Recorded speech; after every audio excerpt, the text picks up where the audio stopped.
So guys, bili tayo ng tupig. Ayun, niluluto ni kuya.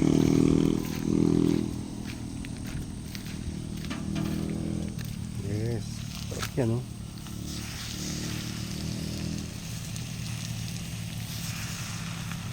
Yeah,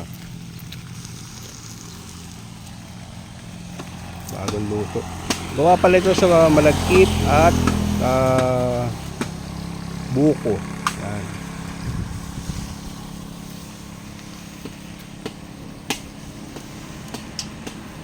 Sarap yan, tol.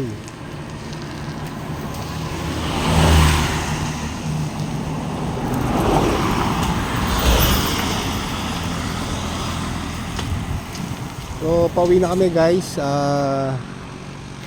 Galing ng Dingalan. So, papunta ngayon tayo sa